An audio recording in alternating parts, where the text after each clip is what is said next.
Good morning, everybody. Welcome to the Gadsden City Council meeting. In the absence of our president, President-Back, Councilman Avery, I would like to remind everyone to please make sure that our cell phones are turned to the off or vibrate position.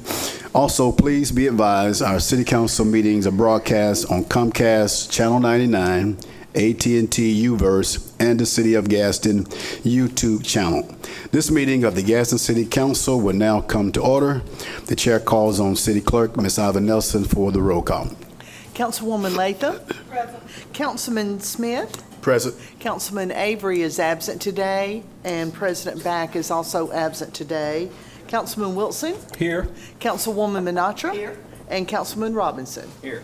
We have a quorum present, and our meeting is open for business. I'm going to ask Councilwoman Latham to lead the invocation. Please stand and remain standing for the Pledge of Allegiance. Let us pray. Father, we come to you today first to say thank you. Thank you for another day of life, health, and strength. We thank you for another opportunity to do business for our city. We ask your guidance. We ask your wisdom. We ask for your knowledge in our decision making as we do those things to better the quality of life for our city. We ask your continued blessings upon our mayor and upon our city council, upon those who work every day for the upkeep of our city and for those who live here. We thank you that you know the way that we take. We thank you for what you've done. We thank you for what you're doing and the things that you're going to do. We ask these blessings in your son, Jesus' name. Amen. Amen. I pledge allegiance to the flag of the United States of America and to the republic for which it stands, one nation, under God, indivisible, with liberty and justice for all.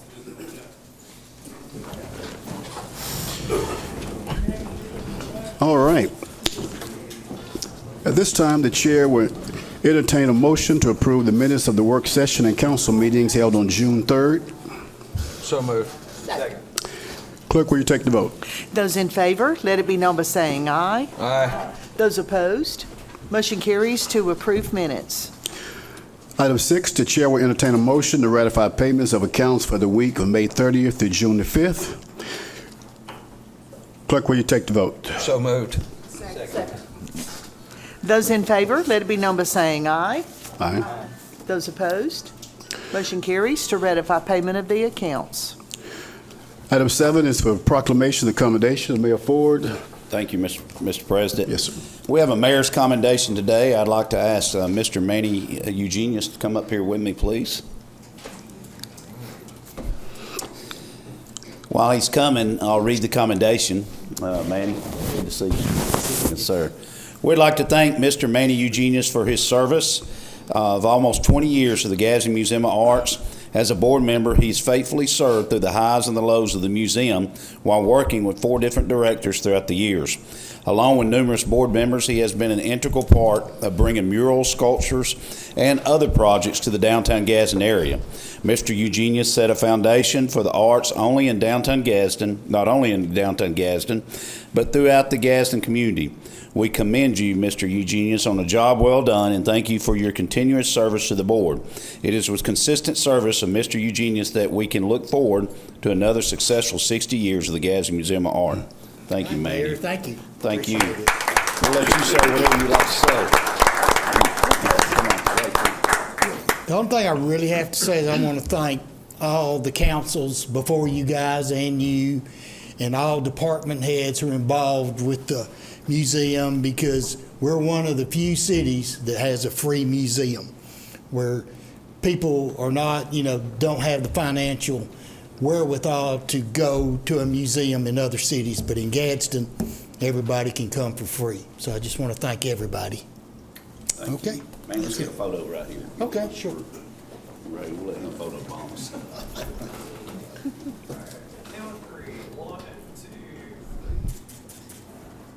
Thank you. Thank you, Mayor. Appreciate your service. Thank you. Thank you, Mr. Eugenius. That's all I have. Thank you. Thank you, Mayor Ford.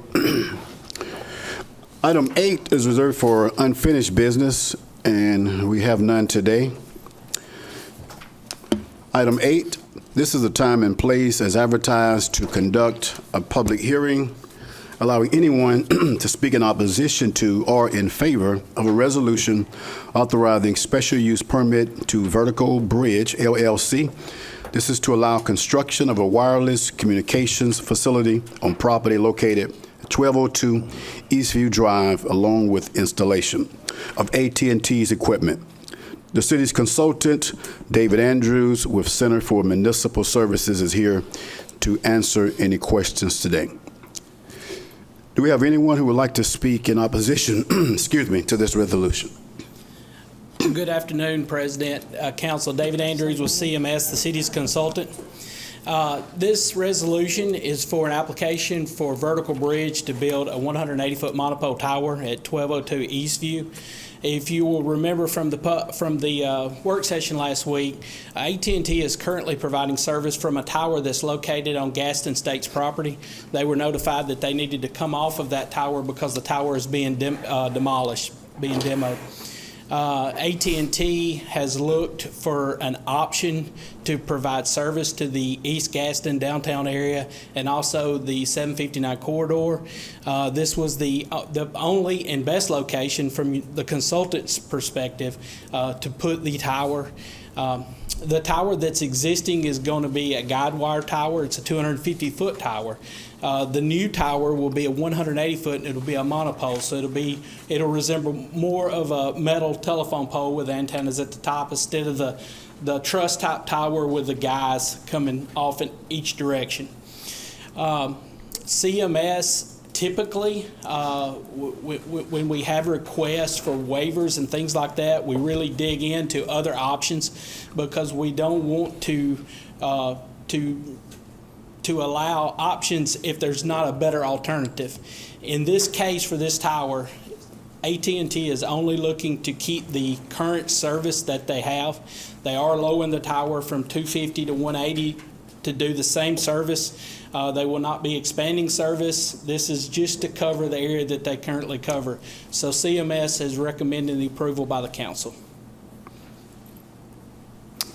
Andy Rodenstrike with the attorney's office that represents Vertical Bridge and AT&T is also here, and he brought the photos that Ms. Latham wanted to see, so we have those also, so he'll get up and speak as well.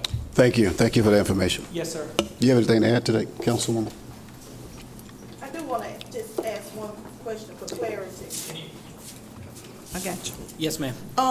With the current location now and where it is, are there any differences or anything with where we are now and where we're moving it with the particular tower? I know, you stated the differences in the towers, how they're going to be built and the distance. Correct. But as far as what it's doing, there were some things as far as radio frequency that were mentioned. No, ma'am. There will be no difference in any of the technology or any of the radio frequencies that's being used at this tower. That they're just basically moving the tower 2,000 feet just because the tower is being demoed on Gadsden State's property, and they have to have a tower to service East Gadsden and the downtown area. Okay, right. Thank you. But now there are differences. The tower height will be lowered from Right. 250 to 180, and the tower type, which Andy has pictures of that, and he'll show you, but the tower type's going to change to be more aesthetically pleasing than the current tower at Gadsden State. Would you also make mention of if there is a severe storm or whatever, that how you see it, the tower will? So, yes, ma'am. The parcel of property there on Eastview where they're proposing the tower is a large parcel of property. It's actually about 7 or 8 lots in size, if you can think about that. So they're going to put the tower right in the middle of that parcel of property. So it's wooded completely around the tower. So the residents that back up to the property most likely will not be able to see the tower at all because there's going to be a wooded area that surrounds the entire. As you leave out and you get away from the tower, you may can see the top of it, but you're not going to. It's going to be very few places where you can actually see the tower. The woods will remain. The parcel, the facility will be in the middle, so the complex, as far as the ground equipment, as far as the shelters and things for the carrier, you won't be able to see those whatsoever. They will be hidden from view. As far as the fall zone of the tower, this is a monopole tower, so it has been designed with the weak point to be in the middle of the tower. So if there was a catastrophic event, in like a tornado or whatever, a windstorm, the tower is designed to break in half and hinge in the middle. So the weak point's in the middle, so the top will actually fold over and the tower will remain in the same compound that it's at. So there's no chance of it leaving that parcel of property and going onto someone else's parcel of property. Thank you. Yes, ma'am. And also, can you let the public know, I know you mentioned this last week, but like this, since the height of this tower will not have like a strobe light or any type of lighting on it, so there will be no flashing light with this new tower. That's correct. The FAA requires any tower that's over 200 foot and taller to be lit. So the current tower there at Gadsden State has a dual lighting system. So during the day, it has a strobe light that blinks, and at night it swaps over to a red light. This tower, because it's below 200 feet, will have no lighting. So it will, at night, you will not be able to see the tower at all. It'll have no lights whatsoever. Thank you. Good morning, Andy Rotenstrike here for the applicant Vertical Bridge and also for AT&T. Again, I want to stress that the reason for this site is to maintain service in this area, right? And AT&T knows that where we are, right? We know there are residences nearby. That's why we offered to make it a monopole. That's why we wanted to get it under 200 feet and not light it. We're doing our best to make it as non-obtrusive as possible, with still getting the same service and maintaining the service that we have now. I have the blow-ups that I was asked to bring. If you'd like me to show them, I'd be happy to. Yes, could you do that for us? Thank you. So we were asked to bring a photograph of a monopole and then a photograph of a guide tower. So this is a guide tower. This is not the one that's there now. It's very similar. This is what's at Gadsden State College now. All right, and these towers are normally your much taller towers. The big television and radio towers that are over 1,000 feet, these are all guide towers. Do you mind turning that so that they can also see it over?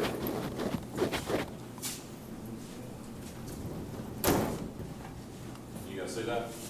So this is a guide tower, and what we propose, instead of this, to replace that, we're going with a straight monopole tower, and I'll put this on easel for them to see as well. So it's a straight metal design. It's basically a power pole and a telephone pole, just bigger, right? And so it's the single pole design. There's no guide wires coming off of it. These structures are usually built under 200 feet. So when we're going under 200 feet and we're near a residence, these are the types we built, right? You could do the big fat lattice tower, the three-legged monster I call it, but we know where we are. We know we're going near residences, and we did not want to propose that. So here's a picture of the monopole that we're proposing. The antennas on top will be AT&T's antennas. Also point out that this tower will be built strong enough to accommodate other carriers. So when Verizon and T-Mobile decide they want to improve service in that area, they can simply just hang their antennas on here because it's tall enough to do that, and they won't need to come before you and ask for another tower. And then the last ask of us was to show a map, the distance between the existing tower that's going to come down and the proposed new tower.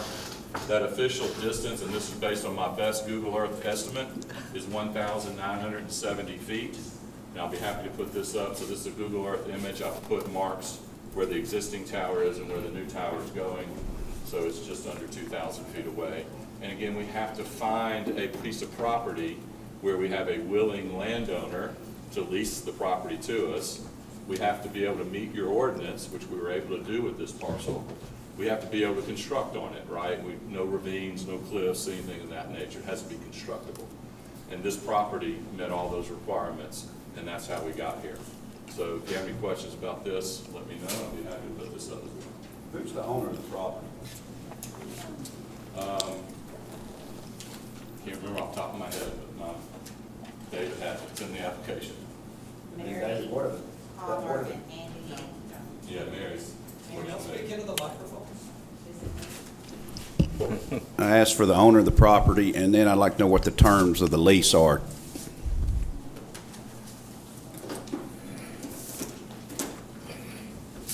We'd have to look up the lease, but typically these leases are usually initial 5 or 10-year leases with various 5-year renewals that usually can go upwards of 40, 50 years.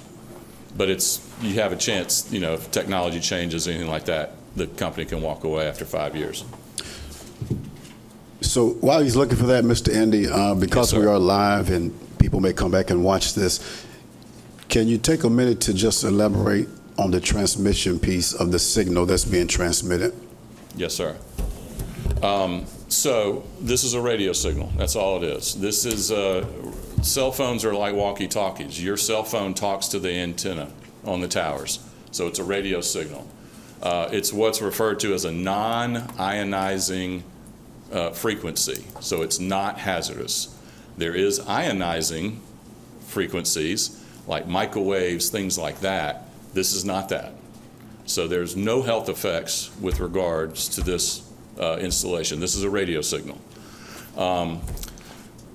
The federal guidelines require that as long as you're 10 meters off the ground, the regulations will apply to you to say this is not an issue. And of course, we're going to be well, that's 30 feet. We're going to be 180. So we're well off the ground. We meet all the FCC requirements, which we have to do for every site. AT&T does.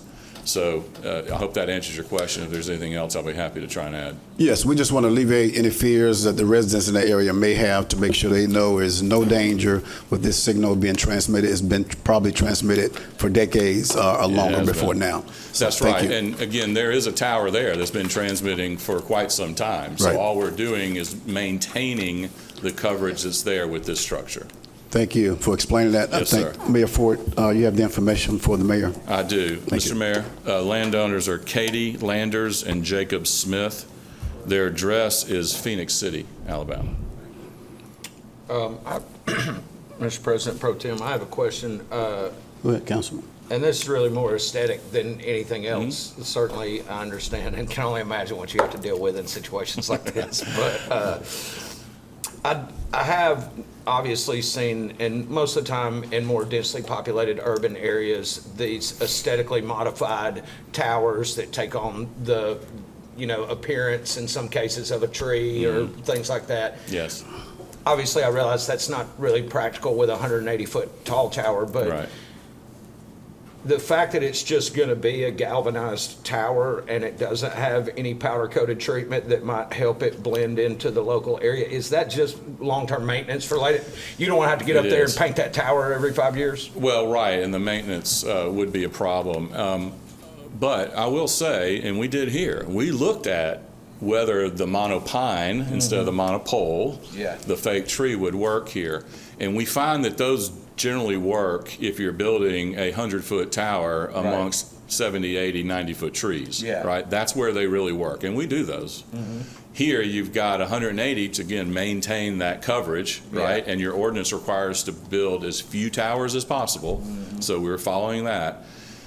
When you get up more than 30, 40 feet above the tree line, it looks like a giant bottle scrubber, and it will be much more noticeable Yeah. than this. It actually has the opposite That's effect. right. And this coating on the towers is a non-glare coating, so there won't be any glare from it. Yeah, And that's what I we was saying. figured Like, that it's out a long time ago. It's a satin flat finish. That's right. So you won't see a sparkle in the sky when That's the right. sun's out. And look, I mean, after a few weeks, you won't notice this thing's there. I mean, we could walk outside and probably see 10 towers Oh, if of we course. did a 360-degree view. You just don't realize they're there anymore. They don't make noise. They don't emit light. This one won't. No dust, no noise, no odor, no fumes, no traffic. So they're pretty innocuous use. I'm with you, man. All right. Thank you. Thank you. Thank you for that presentation. Thank you. I got a little bit ahead of myself. Thank you. Thank you. So since this is a public hearing, now I'll ask the question, is there anybody here who would like to speak in opposition? Could you come down and state your name, please? And your address, if you don't mind.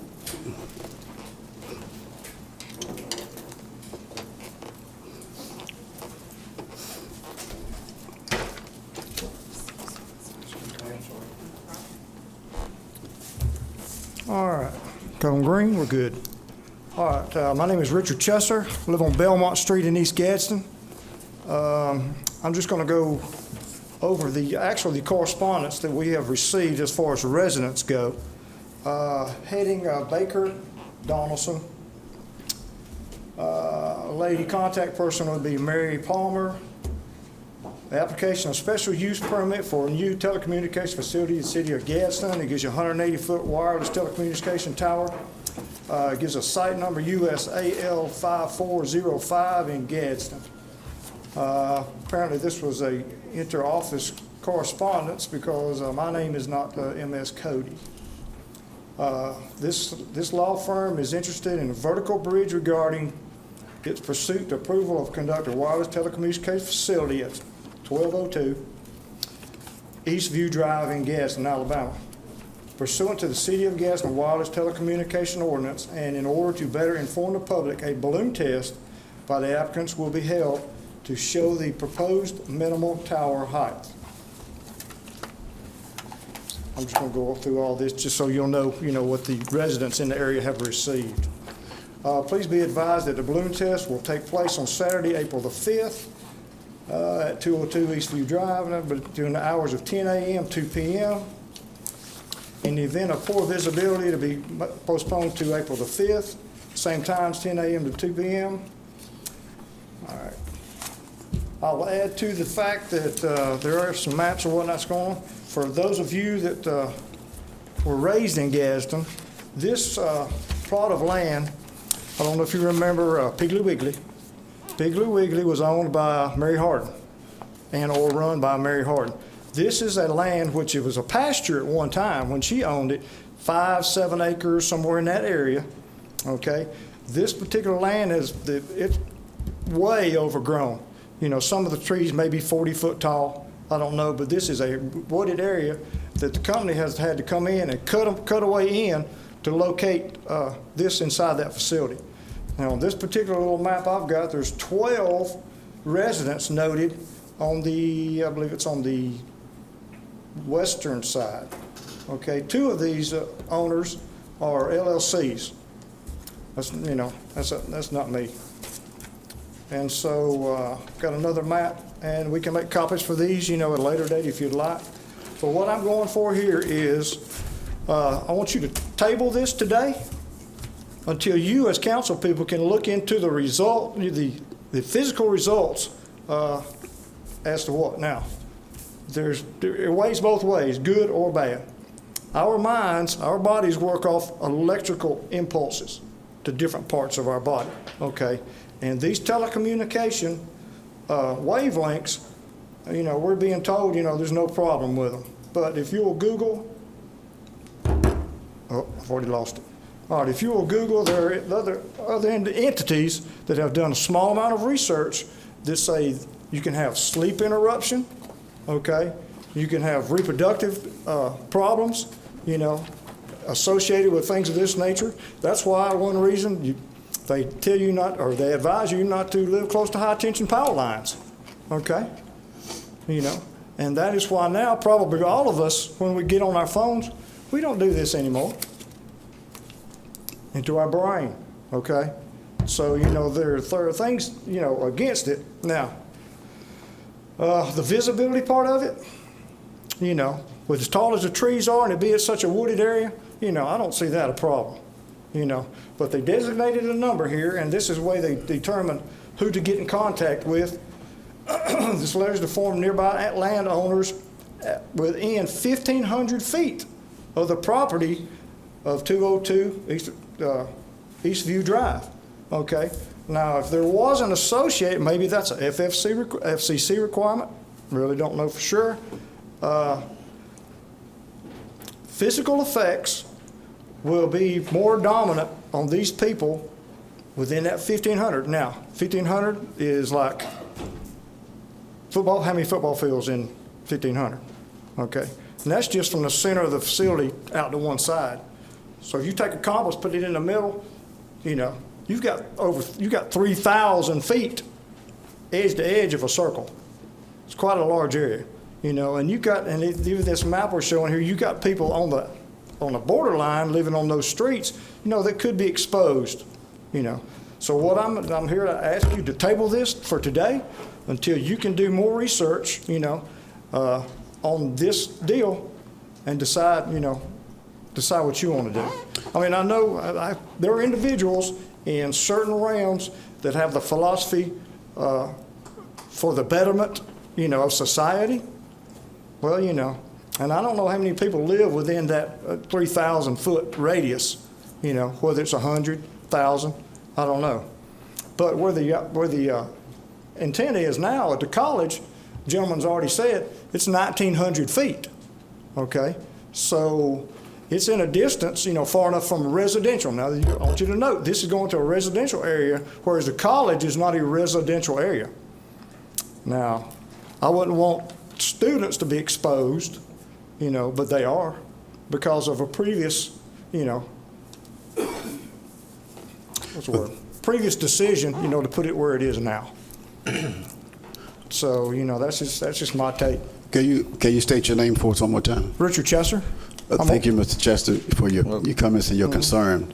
But I think we had a few others as well wanted to share their opposition. Do y'all have any questions or anything for Mr. Chester? I just would ask this, as somebody whose family grew up on Magnolia Avenue, right there behind Gadsden State, and I mean, that tower was there my whole, and I think I turned out all right. I'm just kidding. I'm kidding. At Gadsden State. I'm kidding.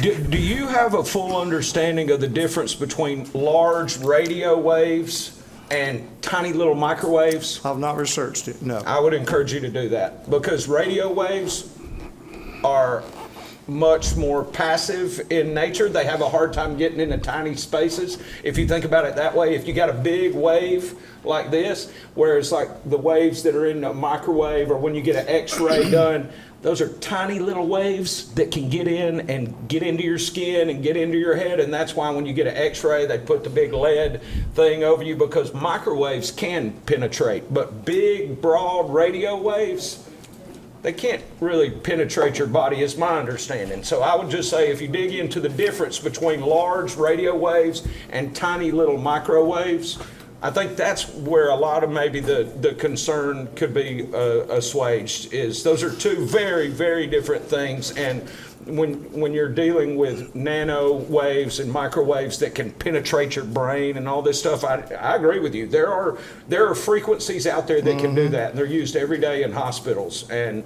that's why you see hospitals take precautions, like building CAT scans and MRI machines in lead-lined rooms and things like that, because they deal with much smaller frequency, smaller wavelengths that can penetrate the human body. Radio waves have been long proven. We've been using radio waves for hundreds of years on this planet, and I don't think there's much evidence that radio waves can be detrimental to the human body. There's a lot of evidence that microwaves can, and if they were putting up a microwave tower here, I would have some serious concerns about it. Well, look at it this way. The hundreds of years that you're talking about, population has grown dramatically. Okay. Yes, sir. I didn't mean to get into a debate with you. That was just some advice. My advice to you is maybe focus in more on not just waves and frequencies, but what type of waves and frequencies we're talking about. And I think you'll open up a whole new chapter I'm in here your in research. opposition, but what I'm getting, I mean, I know you're going to do what you want to do. Yes, sir. Okay, because you're going to side on the advancement of society. It's not about advancements in society. As opposed to a small group, 500,000. It has nothing to do with ignoring the residents and not thinking you're significant. I think your research is flawed. It's not that I don't care about you or your neighbors. I think you're mistaken with your research, is what I was trying to tell you. Was if you would look into the different types of radio waves, I think it might open up a whole new chapter for you on Google. I would just say Google the difference between radio and microwaves. What do you call it? Artificial not insemination. Well, you know what I'm talking about. AI Google. Thank you. Thank you, Mr. Chester. We appreciate it. We do want to make space for others to share their concerns as well. Let me just say, as a graduate of DeVry Institute of Technology, building power supplies is one of the things we did, sending sine waves throughout the air. We've found no issues, problems health-wise. Is something that we've been doing all our lives. And it's one of the things we had to learn in school there. It's sending sine waves. That's how we get radio signals and other signals even throughout the air, which is perfectly safe. Yes, ma'am. Can you state your name for us, please? Good morning. I'm Paulette Lipscomb, and I live at 1311 Payton Drive. And I'm here in opposition. We've been here before. I think the same attorney, Mr. Rosenstrike, has been here before. And we had an opposition then, and we have more of an opposition now because the residents in my area are older than I am, and I'm 79. And so we have a particular concern. I have a concern for my neighbors and for myself.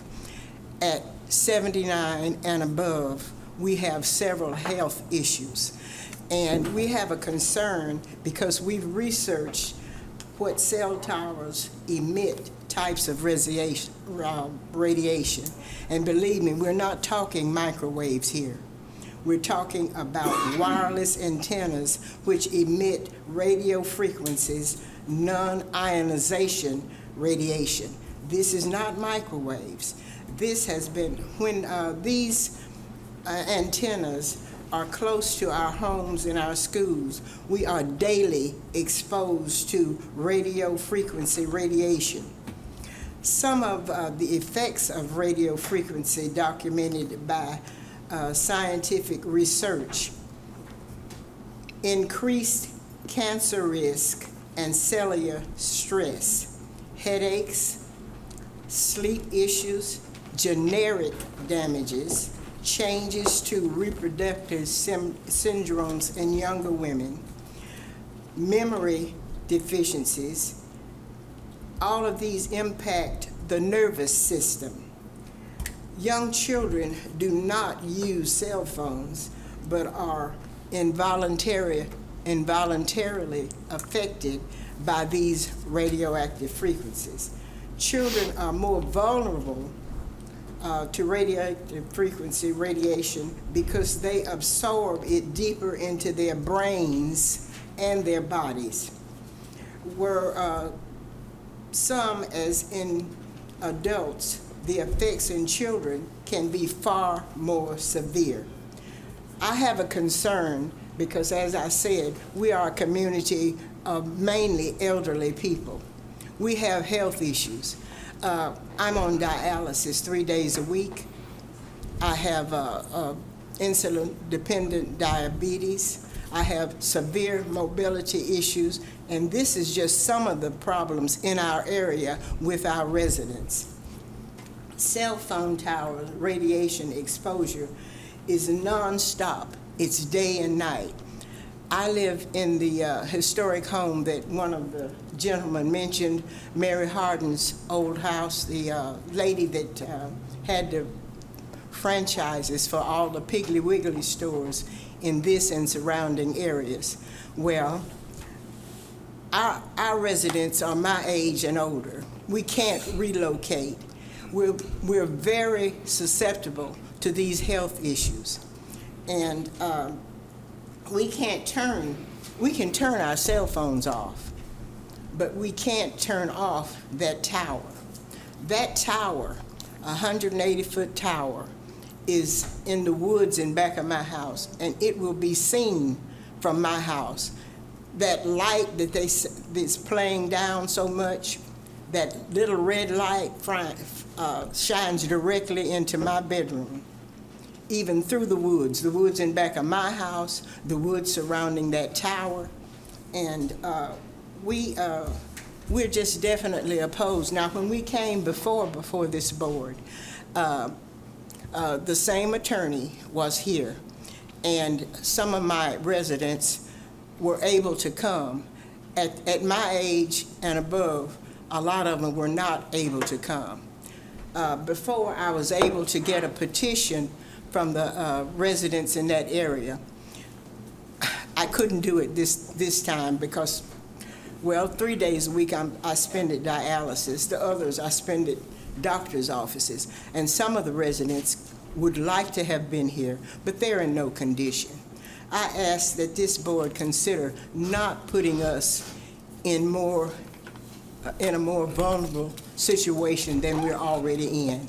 I can, from my backyard, I can see parts of the Gadsden State Community College from my property. And I understand them wanting to get rid of it. They wanted to get rid of it before. And I see they finally have, but I don't see that our residents should pay the penalty of our health in order that this tower be constructed there. There are alternative areas. If I need to, I can go up. Well, I can't, but I can have it done. I can have Mr. Turnbuck, my attorney, have his offices survey some other areas that would not endanger the lives of so many people. We're not in a position to move. We can't relocate. I have no desire to, and 3 of the other residents have expressed that they could not. They are not in a position to relocate, and they're terrified with the idea that this tower, a 180-foot tower, radioactive tower, would be placed in our area. They found an alternative area before, and I think they can do it again. It also says that we received a previous letter concerning this issue regarding the balloon testing at this site. I received no such notification. And I'd be interested to know if any of the other residents, the 6 that I talked to, did not receive this notice either. I've never had a failure to receive my mail yet. Well, thank you. I appreciate your kind consideration of myself and my neighbors. Thank you, Ms. Lipscomb. You're still as beautiful as ever, and I just want to assure you that this mayor and this body, this council, would never do anything or allow anything that would put you or the other residents in any type of harm or danger. So thank you for those concerns. Thank you so much. And Mr. President, if I could just add, Ms. Lipscomb, I just want to make one point of clarification. You were talking about the light. They did say expressly just now that this tower will have no light whatsoever on it. Because it's below 200 feet, it will not have any lights on it whatsoever. There won't be a flashing light, there won't be a red light, there won't be any sort of lighting of any kind on this tower because it's below the 200 feet requirement. That's why they're building it at 180 feet instead of 250 feet, because anything over 200 feet has to have a light on it. Anything under 200 feet is not required to have a light. So they did say expressly that there would be no light on this tower. Also, I just want to clarify too, as I said to the gentleman before, the difference, while technically correct, radiation is a really scary word. But when you drive down the road in your car and you're listening to 103.7, that is a radio frequency. That is technically radiation that's flying through the air everywhere you go, all over town. What they mean by non-ionizing radio waves is that they don't have enough energy included in the wave to separate atoms and molecules, electrons from molecules, meaning they can't get in your brain and mess stuff up the way they can when you go get an MRI or a CT scan or anything like that. Long-term exposure to those types of waves do have enough power where they can separate electrons from atoms and molecules in your body. Radio waves, these low-energy radio waves that are used in cell phone towers like this, I'm not saying there's not towers out there that have dangerous waves on them, but a basic cellular telephone tower has a radio wave that is so weak it cannot separate electrons from molecules and atoms. It is no different than you sitting in your driveway listening to the radio. You are receiving radio waves, low energy radio waves just like this when you are driving down the road listening to the radio in your car. It's important when doing research to understand the terminology like non-ionizing. Non-ionizing means these are low energy radio waves. These are not the dangerous, very dangerous and very real waves that you're describing. That is not what's being broadcast off of these cell phone towers. And it breaks my heart to hear you say that you and your neighbors are terrified of a radio tower, because you have radio waves all around you every day that are identical to these, all around you. If you have an antenna on your television, you're receiving radio waves. If you have a radio in your car, you're receiving radio waves all around us for our whole lives. And again, like the Gadsden State Tower, my entire family, I have 3 generations of family that grew up right there on Magnolia Avenue. My whole life, that tower has been over there. Heck, we used to get on our bicycles and ride around underneath it and crawl on the bands. I'm sorry, I didn't. Y'all don't need to know that, but I'm just telling you, it's not that. I just want you to know that the last thing that I ever want you to think when you walk out of here is what the gentleman before you said, which is we're just in favor of progress and we're willing to sacrifice a few people for the greater good. It could not be further from the truth. I believe you are mistaken. I believe you are connecting 2 dots that are not connected, is what I want you to know from my own personal perspective, because I care about you and I care about every single one of those people that live around this tower. I understand the aesthetics of not wanting to have that tower in your neighborhood. I can understand that, and I think that's why they said they were going to do the balloon test, so that you could look up and see what it was going to look like. You'd be able to look up and see the balloon and see what it would look like to have a 180-foot tower. But it breaks my heart for you to believe, as adamantly as you believe, that these towers are going to hurt you. You are exposed to low energy radio waves every day of your life. They are harmless. This is not dangerous radio waves. Thank you, Mr. President. That's all I have. Thank you, Councilman Wilson. I think Councilwoman Latham, this is in her district. She has something she want to add to that. I know that we still have to hear a couple of people. We still have to hear a couple of people, but it is my understanding that Gadsden State is getting rid of the tower. Regardless, they're getting rid of the tower. I guess what I'm saying, we have the residents who are in the neighborhood, you have already been dealing with the same radio frequency. I'm not as old as these gentlemen over here, especially this one. But we've been dealing with the same radio frequency for years, and I'm a little further out from that tower. Can someone, so Gadsden State is going to get rid of it regardless. Without a tower in the neighborhood, or without it, with no tower, we won't be able to use our cell phones. Am I correct? Okay, just with that. Where you have disruption in service. For a good portion of East Gadsden, the downtown area, the I-759 corridor, and all of the Gadsden State property, there will be a good portion there that will not have service. Okay, all right. I just want I want the citizens to understand that what is happening is already going on, and I agree with Councilman Wilson when he says that I'm not, and I don't think the other 6 council will make a decision for something that's going to be detrimental to health. We already have the existing tower at Gadsden State. Gadsden State does not want the tower. They're going to get rid of the tower regardless. So in order for there to remain coverage, it's almost like taking it from Gadsden State, putting it somewhere else, 1,000, 1,900 feet with the same radio frequency.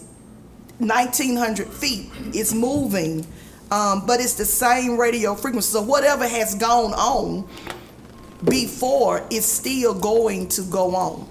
Nothing is changing. If nothing is not putting out anymore or anything. Plus, it's shorter, it looks better, and all. So I want us to remember that. And I think also what was said to us last week, even if we went out in different directions and did a tower, there's still got to be more towers in the area in order for us to use these cell phones. Now, I don't know about you, but don't leave home without it. It's my thing. And we talk about our children. I've been working with young people for the last 2 weeks, And for every third or fourth young person that comes into our camp, we have to say, drop your device in the bin.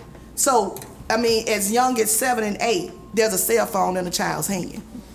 So that tower is not going to do any more to our children than the cell phone that we have. And I don't know, many people don't even have landlines anymore. They have a cell phone. So I think that we need to make sure that we understand that if the tower is not there, you're going to have the tower somewhere else, but there's still got to be some towers, from what I understand. There still have to be some towers in that area for us to be able to, to be able to use our cell phones or get signals on those three different areas. Thank you, Councilwoman. Are you done? I'm sorry. Mr. President, quick question. Yes, sir, Mayor. Just AT&T, why is Gadsden State not wanting the tower? I'm just curious. We are not sure if they're going to develop that property, because it's right next to the building, and they're doing renovations in all those buildings. So What's the name of the building? Do you know? Is it the one where the radio station used to be? It's the one where they're building your tennis courts. Okay. Oh, the maintenance shed. So Okay. all AT&T knows is they received a letter that said, you have till March to come off of the tower because we're tearing it down. And AT&T was like, we can't come off of the tower in a few months by March, because we're going to have to find it. All right. I was just curious as to why Gadsden State's wanting to move the tower. Okay. Future development is what we believe, but we were not given a reason. Thank you. Thank you, Mayor Ford. This is why I asked the attorney to open up first about the transmission of the signal. If you don't mind, do we have anyone else that's speaking in opposition? Do we have time for one more? Am I out of order to ask? No, ma'am. You can ask a question, Ms. Lipscomb. All right. The gentleman that spoke so eloquently in endorsing what the lawyer said. Councilman Jason Wilson is my name. Councilman Wilson. Yes, ma'am. They didn't need a lawyer. You really spoke on their behalf. But I, too, have researched, and I'm willing to submit my research. I'll get it into you however you want it, in whatever form you want it. It is a hazard to the health. And before, Gadsden State wanted to get rid of it and couldn't. And I can submit my research. Councilman Wilson can submit his. And nobody wants it in their residential area. Correct. Because it is a hazard to our health. And this aged population, we only have about 3 families with children. And the other council person was saying that she worked with... That's Councilwoman Latham. Councilwoman Latham worked with children for 3 weeks. I've worked with them for 35 years. And yes, I have a concern for developmental issues in children that are increasingly showing up in the schools. I've been retired for 25 years, but... Councilwoman Latham is a former educator as well. Okay. I have a doctorate in early childhood development, and I am concerned about the brain waves and such. And we can both submit our research. I'll be glad to, but I ask that you consider all of us elderly people that cannot afford to relocate, and we are terrified based on the research that we've gathered. Thank you for allowing me. Thank you, Ms. Lipscomb. We sure appreciate that. Thank you, Mr. Chester, as well. The other gentleman, was he here to share as well? This will be the last one for speaking opposition.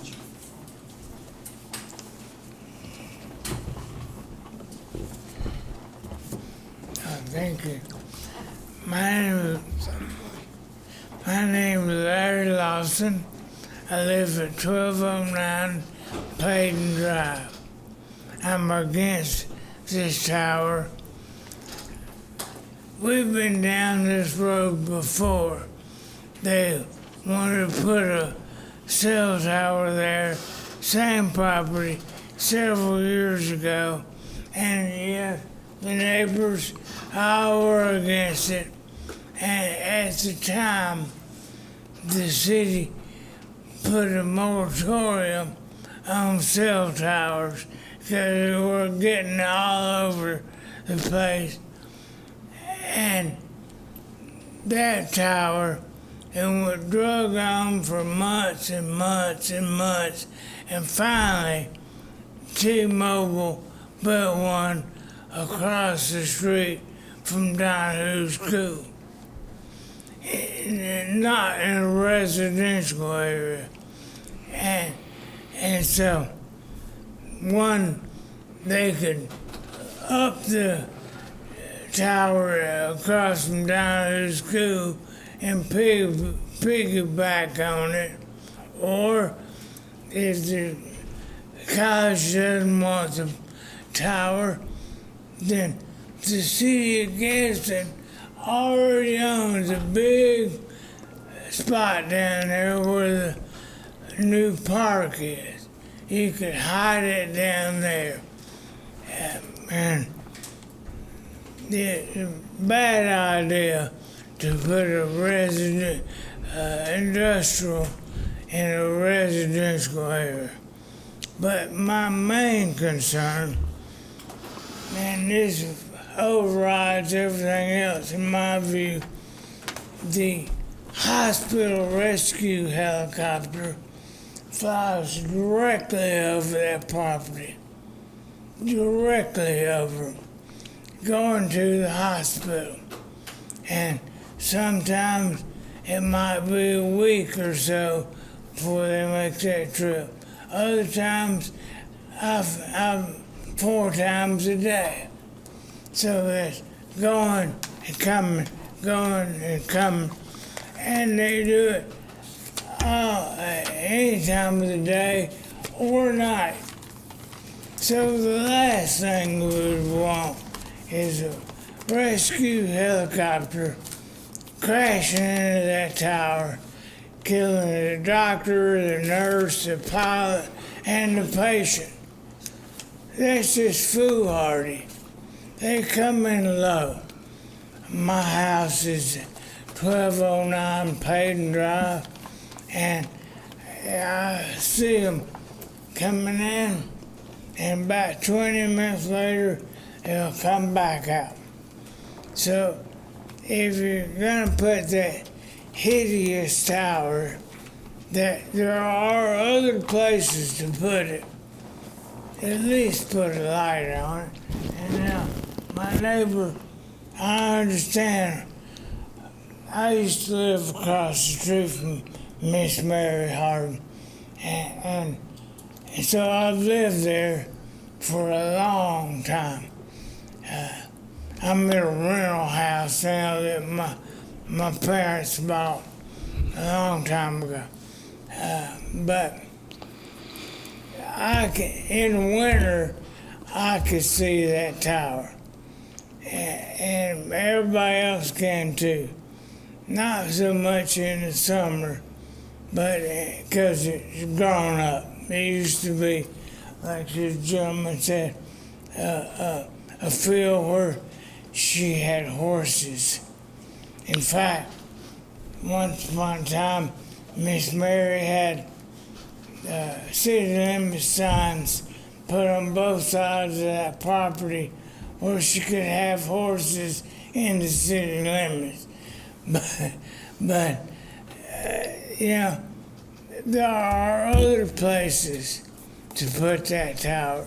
But my main concern is a low-flying helicopter that comes directly over that property. Thank you, Mr. Lawson. Thank you for your concerns, and to all those who shared, please know this council, this body, this city is concerned about your health, your well-being, and would never do anything to put any of you in any type of danger. And we would definitely take all that in consideration. And Mr. President, I just want to say, Yes, sir. Mr. Lawson, as somebody who spent the better part of my childhood in your store right here downtown, thank you for being such a wonderful member of this community and all the great things you did. You facilitated so much outdoor activity for me when I was a young man. I couldn't afford half the stuff you had in there, but when I could, I always came to Outdoor Supply, and I appreciate everything you've done for this community over the decades. Well, thank you. Let me say one more thing. I did get the letter about the balloon test. You did? Oh, good. And I went over there. And they went into the property in the worst place they could find and just bulldozed down and made a path. I don't have a Jeep, and I wasn't about to try to drive my car down this slope to get over there. And nobody else did either. There weren't any tracks. And the letter said, we're going to put the balloon up half as high as the tower. Well, hell, that's no good at all. Well, thank you, Mr. Lawson. Thank you for the information, because it's important for us to know that that letter went out. So thank you for sharing that. We sure do appreciate it. Okay, so Mr. Chester, There again, I would just 2 minutes, Mr. Chester. Oh, it won't take that long. Okay, all right. I would ask again that the council table this for today. You're missing 2 council members. Each one of you do your own independent check on the information that's been presented today, the pros and the cons, and, do that. Thank you, Mr. Chester. We appreciate that. Yes, sir. So this is a public hearing. I would like for Mr. Andy or Mr. Andrew, if he's a one, to come back before we take this before the council. Yes, sir. So I'll try to answer as many questions as I can about the things. So one, the RF emissions from the tower. This is one of the main reasons that CMS, why the city has a consultant for wireless telecommunications, is because the city has to stay compliant with the federal regulations. Although the federal regulations allows the city to write an ordinance that requires certain things for siting a cell tower, there's a few things that the federal regulations, they know that's going to be an issue, they know people's going to speak out, they take it out of the city's hands. So one of the items that the FCC, specifically states, the federal regulation specifically states, is the city cannot use the health determinations as a reason to approve or deny a tower. That you can't do that. All the city can do is require them to show that they're in compliance with the FCC, which they've done so. And that's all the city can do as far as the RF emissions and the health concerns from the tower. The city can't use it for the determination to approve or deny the tower. So that's one of the important processes that we go through. We make sure that they provide that documentation that shows that they're in compliance with FCC. It was in the application. We reviewed it. All the parts of it were correct. There's no health issues that's going to stem from this site. I assure you, we see the documentation over and over and over. You get more RF energy from your cell phone than you would ever get from a cell tower that's over 10 meters off the ground. Do we have sites where we have issues? We do, on rooftops where we have workers that are right around the antennas. We have to cordon off areas and things like that, but on cell towers we do not. They have provided that. As far as the balloon test and the distance from the balloon test, he talked about the 1,500 feet from the tower. That's a planning thing that when we sit down with Nick years ago when we wrote this ordinance, we decided that there should be an area that we send notification to that all the residents know what's coming to that site. So the 1,500 feet was completely a planning issue. It has nothing to do with the site of radiation or anything like that. We basically came up with, actually, at the time, our model ordinance had 1,000 feet. We wanted to contact everybody within 1,000. The planning here in Gadsden said, hey, let's do an extra 500 feet. We want everybody to know that a tower's coming, so they have the right to come speak if there's an issue.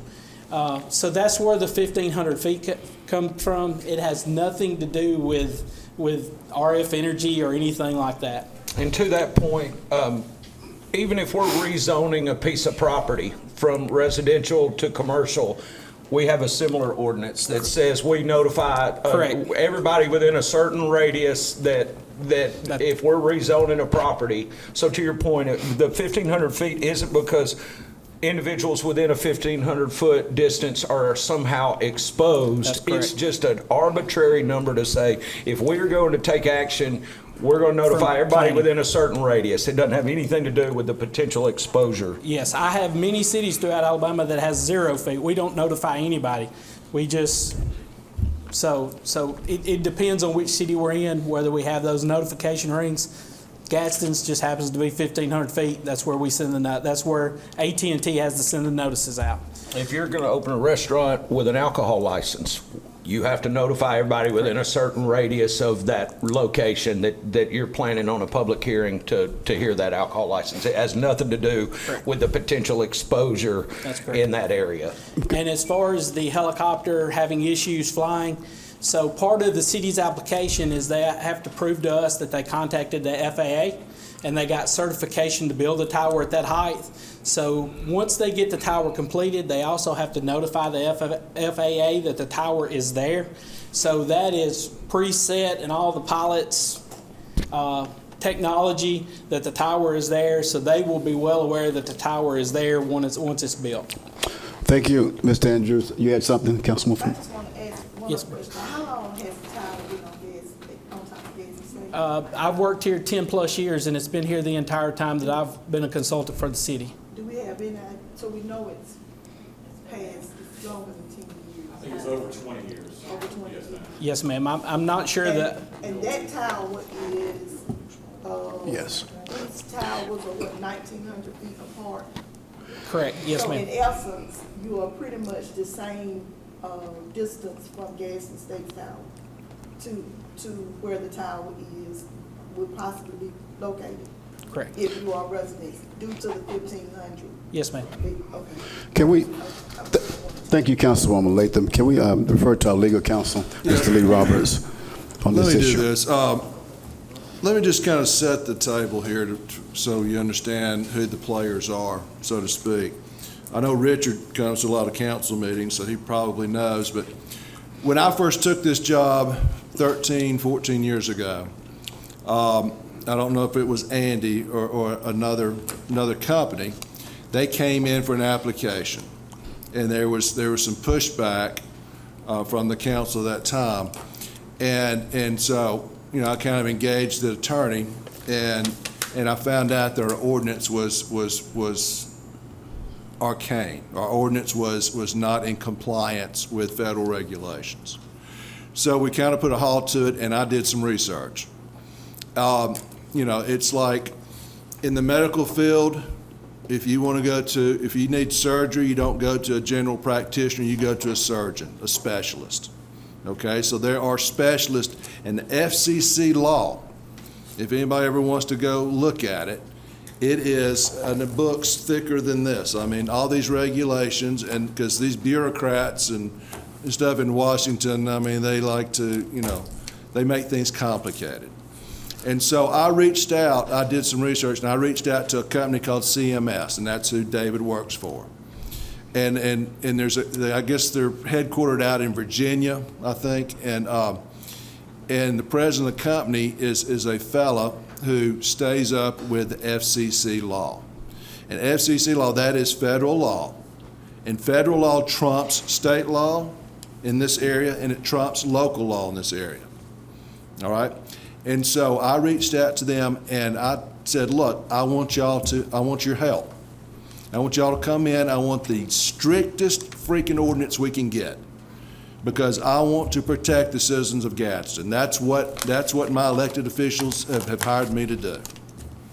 And so I sat down with David's boss and David, and we drafted what I'm convinced is the strictest ordinance to protect the people in this city. And one thing, and I appreciate what you're talking about, because that is something it came up when we're doing a tower up on the mountain. I think it was near Bellevue, and it's come up several other times because people are concerned about these RF emissions, okay? Now, what I did find out, and if you look at the federal regulations, which again control us, take it out of our hands, is they've come in, and the federal government, Congress, did research on this.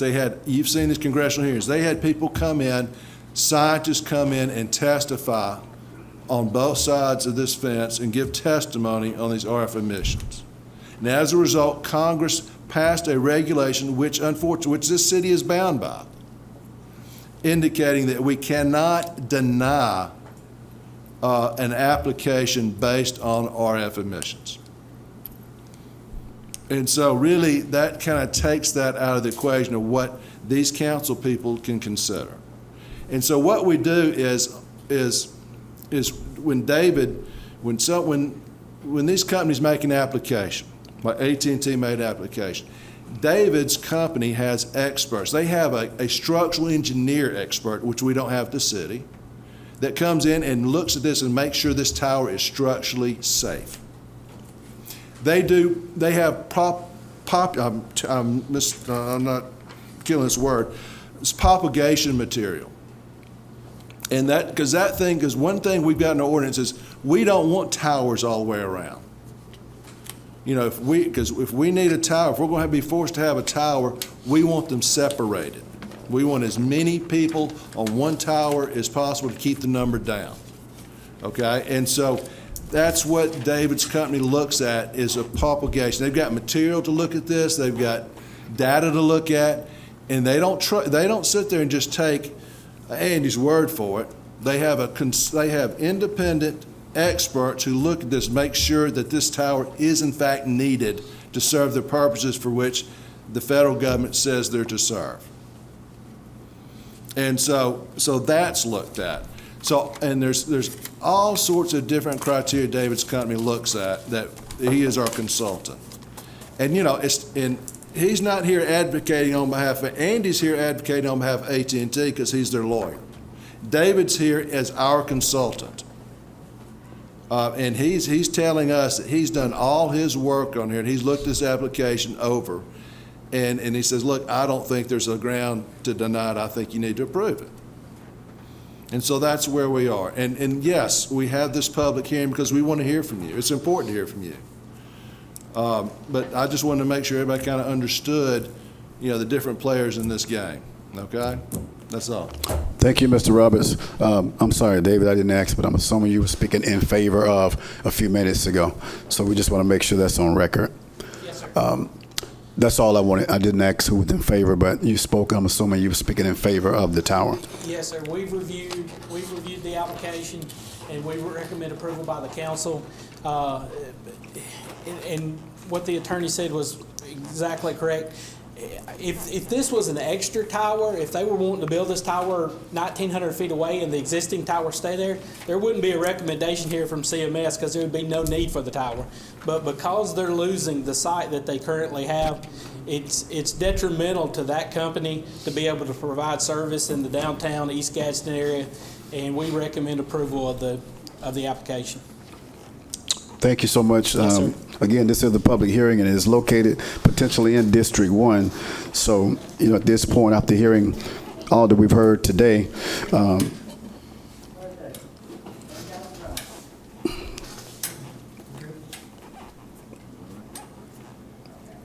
had I known that the city attorney and Mr. Rosenstrike and Mr. Wilson, and it seems the commission has already made up their minds. we haven't made a decision yet. There was no reason for us to be notified in an opportunity to speak in opposition. And I realize that in my neighborhood and at my age, we all have land, most of us have landlines, so that isn't the issue. Aesthetics is not the issue. I can't see it, I can see it being built in the area. I can see it from my home. I don't want to move because I live in the house that was built by, it's a historic house now, Mary Hardin's old house. I can't afford to move. Some of my neighbors can't. We're elderly people on a fixed income.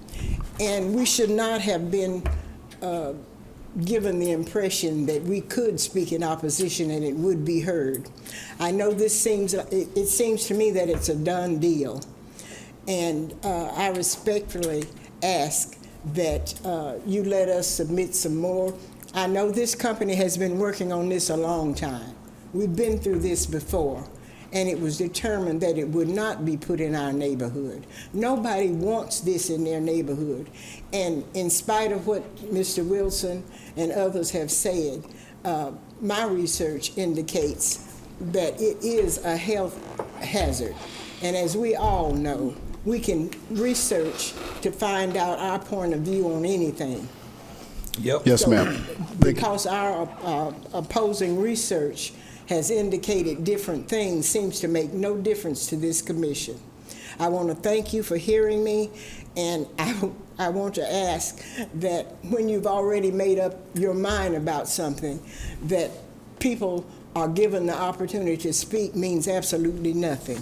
I want the record to show, ma'am, I want the record to show that I was absent last week. I had no idea that this was even before this council until this morning, ma'am. I know you don't want to give me the same respect I gave you and look me in the eye when I'm talking.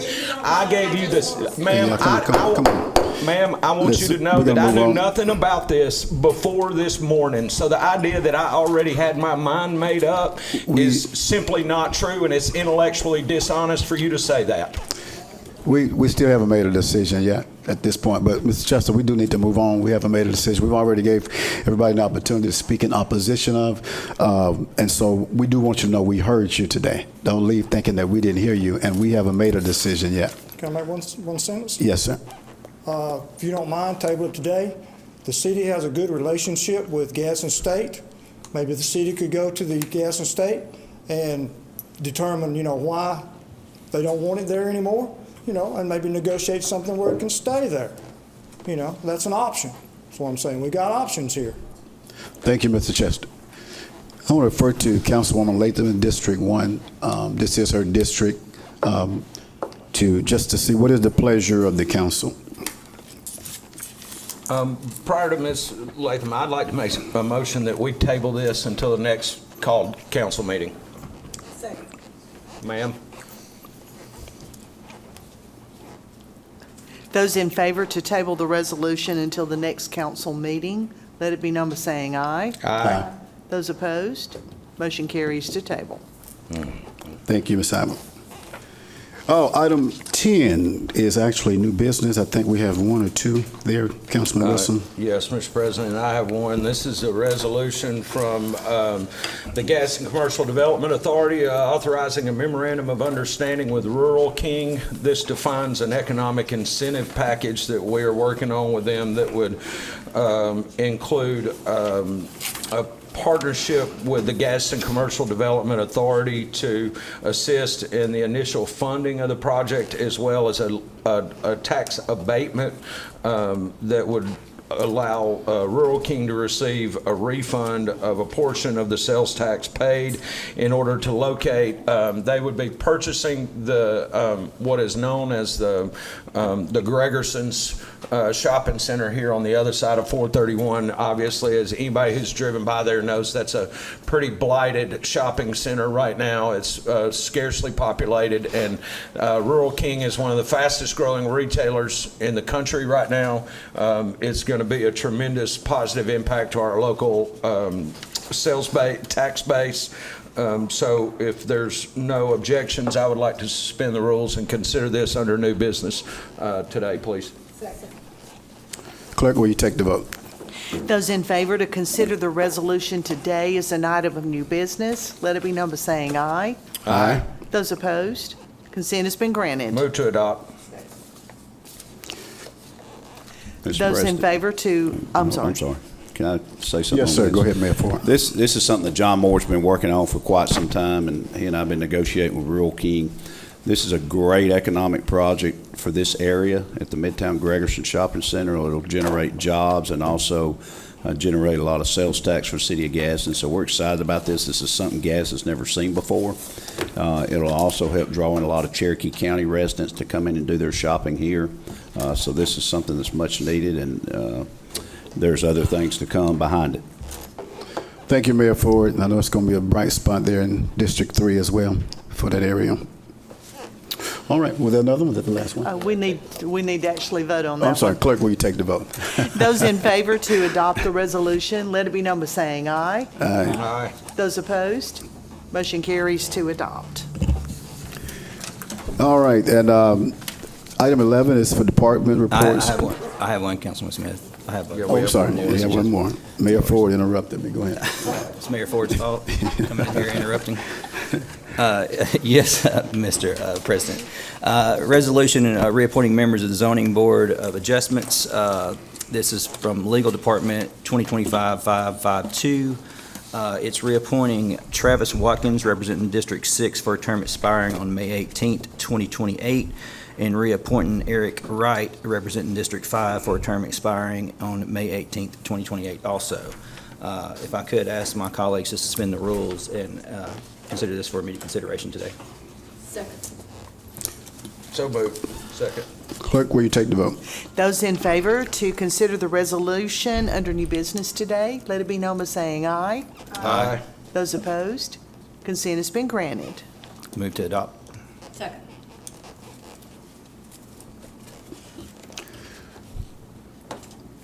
Clerk, will you take the vote?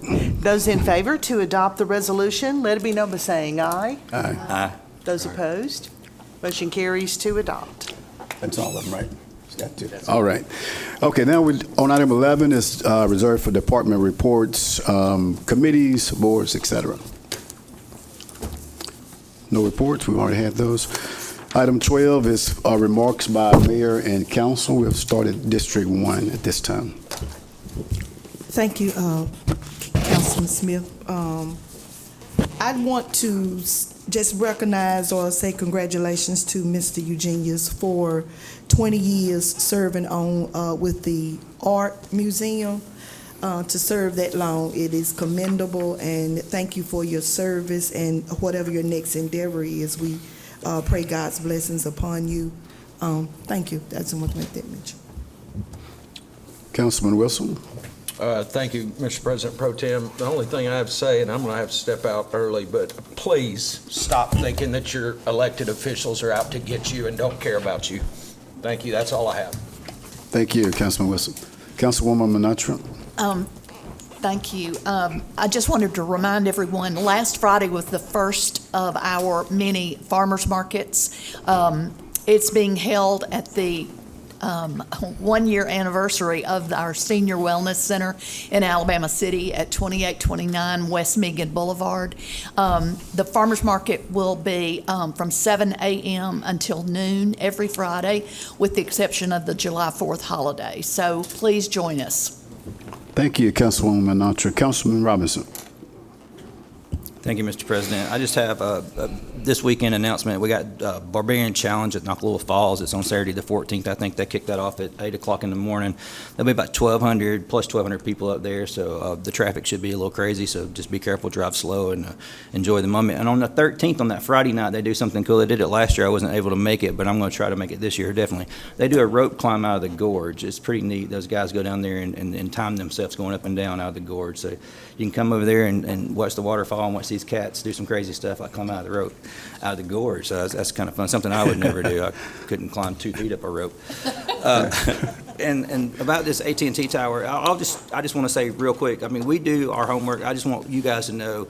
I know sometimes you guys see this on the council meetings, and you don't understand that we do have this stuff in front of us between 2 to 3 weeks beforehand. We ask all the questions. We ask the hard questions. We do our research. And again, we would never do anything to hurt the community or public, and that would just be something crazy for anybody to do.